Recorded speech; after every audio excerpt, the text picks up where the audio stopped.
Anyway, so people were watching the recording, and a whole bunch of really good moments have just been passed up. Painful. Even if I'm never able to walk again. And if your parents have showed up, at least tell her about it, because that's just fucking rude at this point in time. Because at that point, you're coddling her, and she doesn't need that. You can love a burden. What's that? Listen, I know. I've been stuck at that number for years, my man. I'm doing this for the fun of it. Because there's no way in hell this is ever going to turn a profit. You know? You know how there's like YouTubers with like 100,000 subs who are like, this will never make any money. Fuck those guys. I'm the guy who's never making my money back. Man, I got like 100,000 subs and I only make a few $100s a month. I never pay for my actual bills. I do like 1 hour of work a week for all the stuff, you know? All I hear from those guys really is like, why don't you guys click my ads harder? Such a weird thing to say. Like, 100,000 subs is so much better. I have like 1 or 2 people who show up. They're great people. And honestly, I don't want to move too much further past that anyway, because like, apparently once you become a big channel, everything goes wrong. You can't have people you like because everyone is all equally noisy. You just lose track of everything. You start getting bots. You have to contend with the modern media age. Even if I'm never able to walk again. My parents stepped in, coming up beside the bed to kneel as Dad rolled an arm over her back. So what's everyone? Anon is hugging her, but I imagine she... Whatever. I'm just confused, I think. I will never give up one way or another. You would ever be... I mean, this is a sweet moment. Let's just let it stand on its own. Everyone is having sad times and hugs and kisses. Everything is fine. You know... I do want to point out, there's another good angle you can take to this, which is Anon is, like, what, 30 years old? The Anon's, like, 30 years old, okay? It might need turning around. If things are turning around, I'm gonna... Anyway, so, here's the thing, right? This is a big thing for Anon, for Olivia, for the parents, right? Anon, if he's not gonna have that flashback moment, he could have the moment of, like, my parents... I'm, like, 30 fucking years old in this body, okay? I'm, like, 33 at this point. I can be there for my parents in that mature way they need someone to be, you know? Because they might not be dealing with this well either. I imagine that the mother and father might be like, we failed her. We were supposed to take care of Halford's son. Halford's daughter. Halford's daughter, and we failed. Her legs are busted. Like, they might take that personally. Like, we were godparents, and we failed. Again, the drama is not about Olivia necessarily. But Anon is not the protagonist, so he doesn't get to do anything. Ugh. I wonder if the writer's even aware that Anon is just sidelined to the B-plot in his own fucking POV. Like, that can work. There are stories where you can take that concept of, like, you are not the main character. You're not reading from the main character. You are, you know, like Oblivion to an extent. Like, you are looking at the main character from a side perspective. Oblivion didn't do it too well, but you get the point. You can do it. This isn't that, though. This ain't it, Chief, as they say. Olivia's breath hitches in with a hiccup. Sharp teeth gritting? Oh, for some reason my brain is like, she has to be grinning. No, she's not grinning, Anon. What is there to grin about? I mean, because she's happy her parents are there, I guess. Her teeth gritting to contain a sob before giving up, crying as my parents quickly sat on the bed to join in. How strong is that bed? It's probably like a king-size bed, because it's a guest bed. So yeah, I could probably hold 4 people. Especially Chad Anon. Actually, Olivia's fat and Anon's a Chad, so like, there's 4 adults on this bed at this point. It's orgy-proof. That's all you gotta know, baby. Olivia becomes an Autobot. Hell yeah. The author is a coward. Where's my Autobot crossover? Wrapping their arms around her as he formed a tight group hug. After a few moments of releasing her sorrow, I felt Olivia let out a shaky sigh into my chest. What group hug? Oh, they're like layered on top of each other like an onion. I've been told that ogres have many layers too, but are they hug layers? Having found the first comfort ever since losing her legs. So this whole week you've just kind of been going, you'll be fine. Despite the cruel and her life has been fantastic, other than the dead parents thing, but that happened at such a young age, she barely remembers. Like, putting everything aside, things have been going pretty fucking spiffy Anon for you and for her. Like, this makes sense, like, a decade ago when you were still a cynical little bitch. We were here for. Also, how cruel and fucked up is this world? If you have a family, like the support network is such an important part of overcoming something like this. Like she is miles ahead of an actual cruel and fucked up world. Just putting it down there. It is cruel and fucked up that like the injury that killed her parents decides to fuck with her 10 years later. That is fucked up, and I like that. But the author isn't drawing that conclusion. They aren't aware of the fact that you can do something with that. This entire story is like 18 different fantastic plots, just ignored for the most banal interpretation. This is where I watched my parents die, Anon. Fuck you, Olivia. You were like 2 years old. You don't even remember that shit. And then her parents like show up from behind the bush. Did you fool him yet, Olivia? I'm sure you'll get him this time, honey. Dad, stop. You're ruining my dramatic backstory. God damn it, it's so hard to have dead parents now.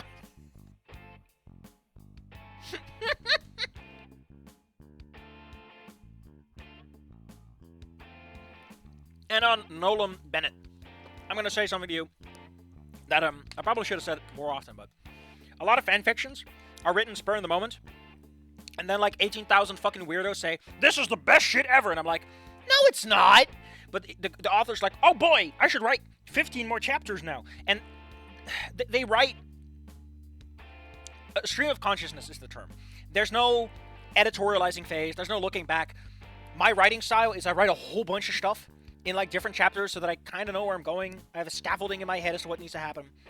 And even that's not perfect, because like Ranger in the Fog and The Cost of Moving On had massive revisions. Now imagine you don't do any of that, and you just keep writing, and that's all you do. Like, of course he's not going to write this, because he's not fucking thinking about anything. The best this guy knows is that at some point, Anon has to go to Volcano High. He doesn't think about the grand overarching plots or the deeper character connections or anything, because he doesn't editorialize. He doesn't go back and look at, what is this actually saying, and what might there be hidden? He just goes, okay, the grammar is good enough. Whoop! You know, he runs spell check, and that's it. Which is fine, because this guy ain't getting fucking paid for any of this shit. Okay, sure, he gets a lot of views, and I'm very jealous, but outside of that, he owes nobody anything. Especially not me. I can put on my fucking editor hat as much as I want. I have no power here. I am a wizard with no magic. Engi at the world. At least I have my chocolate. Anyway, feel good moment. You have parents. Woo! Wait. I know the exact song that should play at this moment.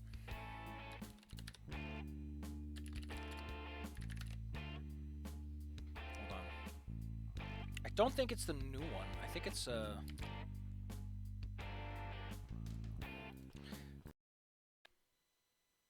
Listen, I just Here we go. The family joined the party. I don't know why, but I really like the Mario Party. Nice to meet you. It's the perfect song for someone joins your party. How much fun we're gonna have. The emotional trauma and the grand resolution at the end. It's great. It's great. People say to the worst thing that this shit is the best thing since sliced bread. That's why that's yearly called. I've come to realize that the vast majority of people who like Snoot Game don't understand why Snoot Game is good. They don't get the plot, they don't get the story. They just go, ooh. And that's fine. That's what there's a reason why telling someone I hope I hope your darling goes mainstream is an insult, because Dungeons and Dragons has been poisoned by that to such an extent. Mwah! It makes me vomit. In fact, I almost vomited there. Ugh. Oh, man, just thinking about it. Olivia finally returned to school after a month. I thought we were at the end of the year. Whatever. But anyway, she's been gone for a month, and now she's back. I was given permission from the office to be allowed out of classes early to be with Olivia before the end of the period, just to make sure she was able to get to her next session. Session? You mean her next class? And when lunchtime arrived, well, almost the entire table of Beak League was occupied, barring the spot where Olivia and I usually sat. What? Okay. What? And I was like sitting down. He's got his black Tam O'Shanter. No.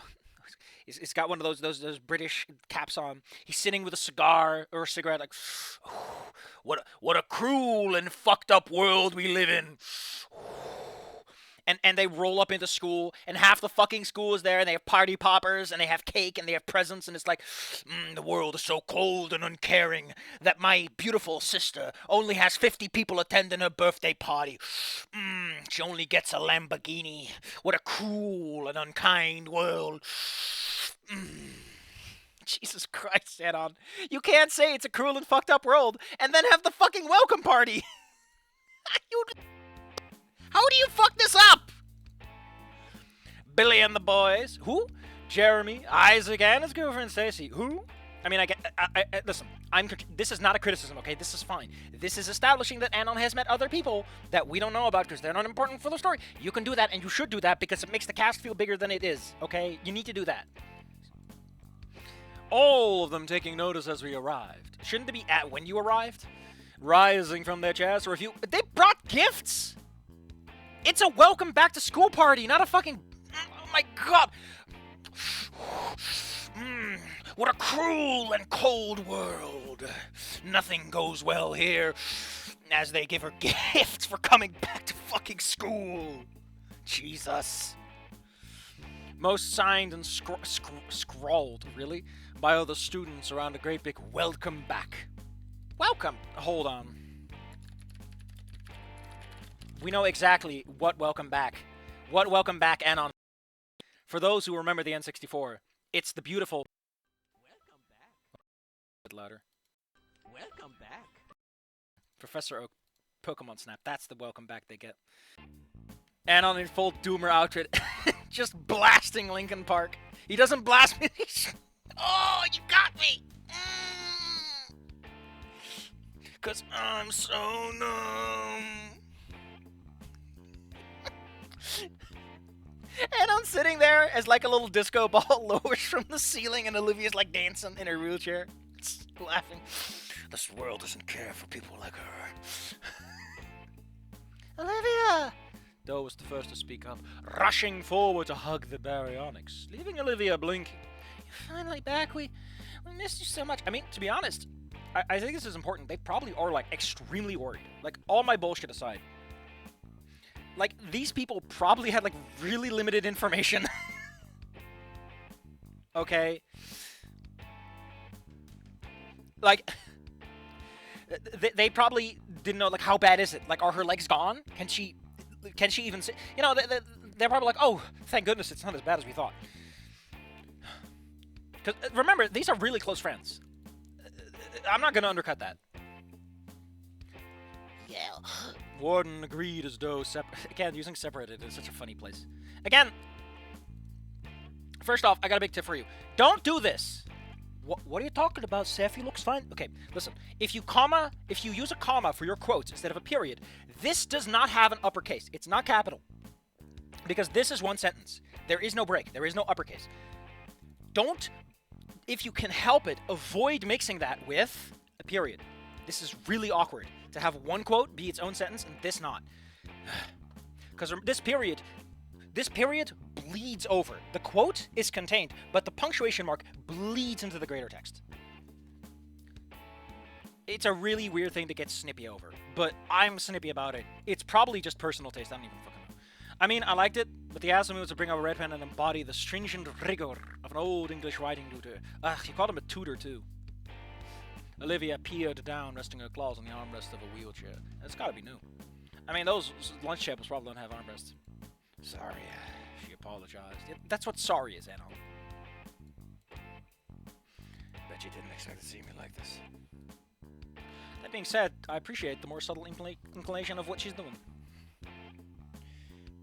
What are you saying sorry for? Ledoux asks with a smile.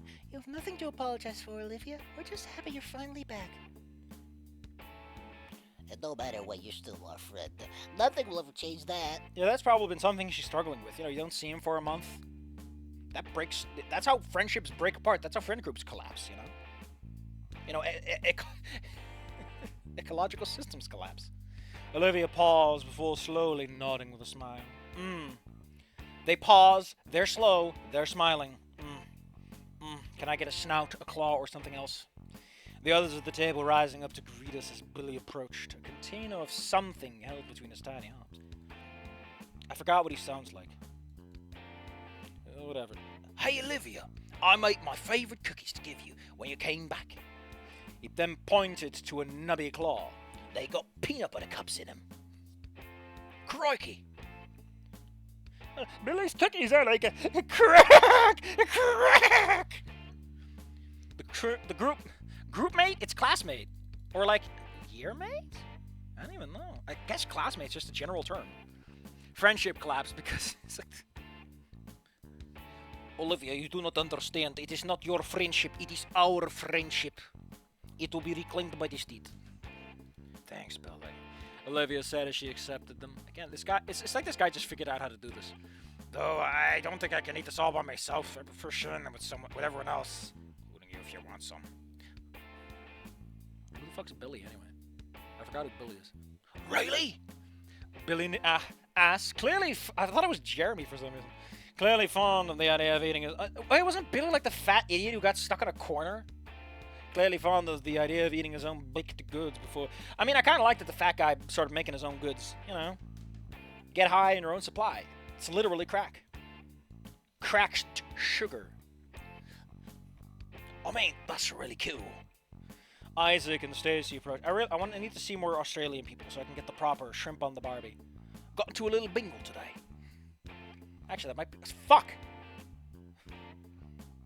Isaac and Stacey approached the phone speaking of. By the way, I feel the need to point this out, but, like, we're getting a whole bunch of cast that we don't do too much with, and we're not getting physical descriptions. I'm kind of annoyed by that. I know it's because they're not that important in the grand scheme, but just summarize them then. Isaac and Stacey approached the phone speaking up. Your return was something of a relative to us all. Olivia nodded her head to the rest of us. Yeah, I'm starting to feel that. Yeah, what gives it away? The fucking banner? Gotta call it a poster. She looked to the rest of us. Pretty much everyone I know at school is here. And, like, in Snoot Game, the world is a bit cynical, including Wani to some extent. In that, this wouldn't happen, because, again, it's a cynical interpretation of reality, but... You could say he's packing the...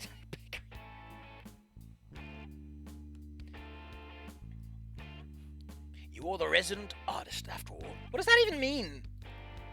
Speaking of which, you have any great works in progress? No, no rules.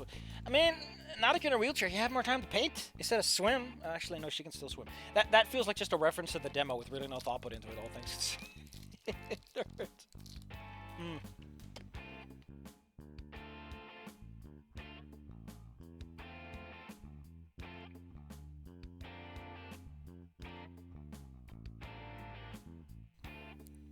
I have chocolate, and I will consume it.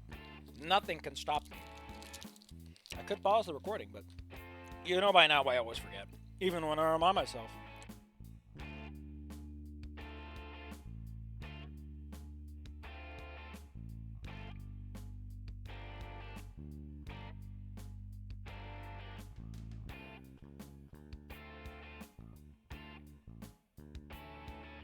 You know, I just had a cool idea. So, Olivia, right? Hold on. Out of nowhere, like, Olivia's fine, and then her fucking legs stop working. Okay? Olivia develops paranoia over losing other limbs, like more of her legs or her hands. So this is where she starts doing that thing that Iadicon references, where she paints way too much. And she just starts painting like crazy. Because she's, like, terrified that she won't get to finish the work she wants to finish before the rest of her body stops working. Not the right plot for this story, especially since she's not the POV character, and clearly the writer doesn't understand that Anon's not the protagonist. But interesting story you can tell, like, Olivia terrified of the fact that this happened without warning once. It can happen again. I need to finish my life now. Very angsty. But you know what I mean. Blows up chocolate with my mind. Took a moment to realize he was looking at me for a go-ahead. Something I hadn't done since first grade. To that, I simply gave her a warm smile. Olivia paused before nodding. Hell yeah. Small smirk. Oh, fuck yeah. A claw. Yeah. It's like whenever this guy has to do anything, he just can't help himself. You know. It's like it's OCD with this guy. Who needs variety of words or even the right fucking words when you can just do the thing you do? Licking my fingers here, lapping up those juices. Guess I'll get started then. Baronek said, wheeling past everyone toward the table. I wonder how long it takes to get proficient with wheelchair control. Warden seemed slightly concerned. I mean, don't feel like you have to do it for us. I mean, you could also go with that angle. Like, she does it not because she loves it, but because she feels she has to compensate for something. You know, she has to be better. She has to be better. Which is kind of what Wani goes for, I guess. Olivia shook her head, slotting beside the table as she reached into a backpack strapped to a wheelchair. I was afraid that was such a weird place to keep it. That's like behind you. Gotta like turn around awkwardly. I mean, to be fair, that's always the case with backpacks. Unless you wear them in the front. It's okay. Still got an idea stuck in my head anyway. She then brought out her notebook and pencils. Step aside with that say. Okay, one quick thing, okay? So, Olivia didn't have her legs for a week, and at no fucking point did they realize that her room being on the first floor might be a problem in the long term. This only occurred to them after she got the wheelchair. Damn, what did you do those days that you did not have time for that? You dragged her up there, right? Or she crawled, like you should have noticed something might have been up. Again, this is why summarizing some things might be better, or making it the point of a scene. Go both ways, don't go this awkward middle ground where it's like, wow, didn't they notice this earlier? Minor thing, but not really relevant in the grand scheme. I sat beside her with that same smile on my snout. She began the sketch, everyone watching quietly. Even if Olivia couldn't walk, it hadn't gone in the way of doing what she loved. Okay, again, like, Olivia is not a fast painter, all things considered. It's strongly implied, especially by Inko standing in during the barbecue scene, you know, inside with Olivia getting painted. She's not that fast. You know, she's good, but she's not a speed painter by definition. Maybe she is, but the story never makes it that blunt. Even if Olivia couldn't walk, it couldn't go in the way of what she loved. I don't think your legs are that involved in the process of painting, Anon. Peanut butter cup. I recognize those glasses. Is that me and Dad? Oh, is that one? Once Olivia was done, she held up a quick but pleasant drawing of us all, contained and straining the boundaries of a red envelope. Oh, and Warden were hugging each other, Isaac and Stacy. Oh, were those the nerds? I barely remember who they are. Hey, on the plus side, I barely remember them, which is more than I could say for some background characters in these things, so I just forgot about them. The trading cards was the giveaway. Because I remember when I went to like a library dork or something. Jeremy backhanding a punching. You don't backhand in boxing! What? Can you backhand someone in boxing? I thought the whole point was to use your fists.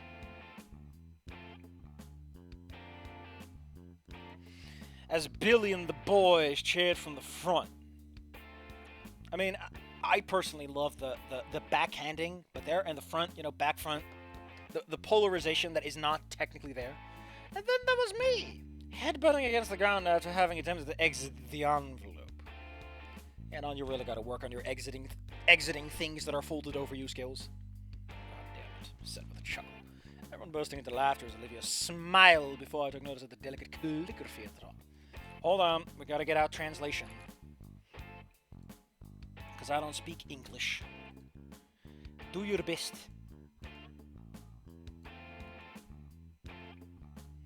Man, I sure fucking love it when you get... Like, surely that's not proper Japanese to do, right? Like, that's like awkwardly mixing hiragana katakana with kanji. It just doesn't feel right to me, okay? However, in Japanese, it's ganbate.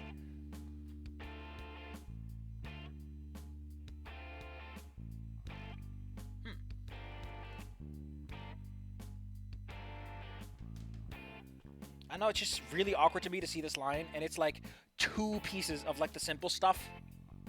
Especially that little squiggly guy. I don't trust that little squiggly guy. I don't even know what that character is. I just know that I don't like the look of him. I throw him into Google Translate, and it's like, this is the letter S. And I'm like, yeah, I know. He looks like it. Hand. What are they together? What? That's it? Or so... Okay. I've learned nothing. Probably because I'm splitting... I'm splitting it wrong. Stretch. God damn it. This doesn't work. This is not how Japanese works, Safi. You can't just take away characters from Chinese words and they just make sense all of a sudden. Backhanding would be an illegal move. And the other guy says it is, you can backhand. So, yeah, I guess boxing is like, you know, whatever you feel like this day of the week. Some days you can backhand, some days you gotta stick to the rules.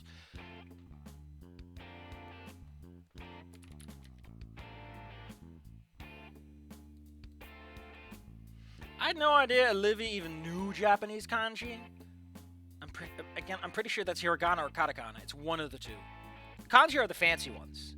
You know, the ones they just stole from the Chinese. And then they got all weird with them. Oh no, okay, I guess you can backhand in boxing. I don't know, it feels like it's counter to the point, because you're in the gloves, right? Whatever. There's a reason I'm not a boxer. Because I've never boxed, for one. It's a regional dialect. Uh-huh. What region? Upstate New York. Oh, yeah, she even says ganbate. No idea Olivia even knew it. Again, it just looks so fucking weird to me. But I'm too used to video game Japanese where they have to stick to like the baby scripts. Because fitting in the kanji just wouldn't work. The baryonyx nodded. Ganbate. She said, it means do your best. Shrugs. To be honest, I only know how to write that word and one other, so it's cool to have. Do your best. I then nod, slowly grabbing my seat. It's like this story finally had a fucking dramatic arc to go through. And now it's like, everything's fine! If the next scene isn't Olivia going like, oh, that was just all fake because people were happy and I didn't want to ruin the mood, and she's still fucking depressed, good. If not, like, man, just let a fucking plot happen. I remember his old coach getting pretty pissed. Someone I know needs help with swatches.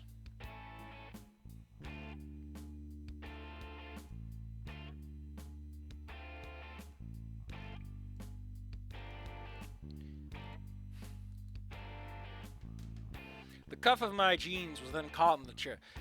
You know, I'm just saying that if you're gonna have Anon get caught on the cuff of his cuff, you know, you gotta mention that he's wearing pants. Otherwise, I've been imagining him as Donald Duck the whole time, pantsless in Seattle. God, that's like the sassiest thing to get upset about. The cuff of my jeans was caught in the chair, causing me to fall forward and headbutt into the floor. Picture, Anon, you do know your snout hits the ground first, right? Which would hurt like hell. Like, your forehead is all the way up there. You would... And, I don't know, Anna. This isn't something that just happens safely. I lost my leg. It didn't... 5 years. Woof. I mean, it takes a while. Again, between phantom pain and just, like, having to accept that you're no longer capable of doing certain things and how to handle that, there's a lot to it. I imagine, like, mentally, physically, how your house is designed and like put together. Like, so much goes into this, and all of it, again, the mental and the physical grind together to create that extra layer of friction. Because if you were just in a happy-go-lucky mood, oh, it's easy to throw my house around. You know, it's not. Again, I hope Olivia just gets fucking pissed after this. It's the only way to do this.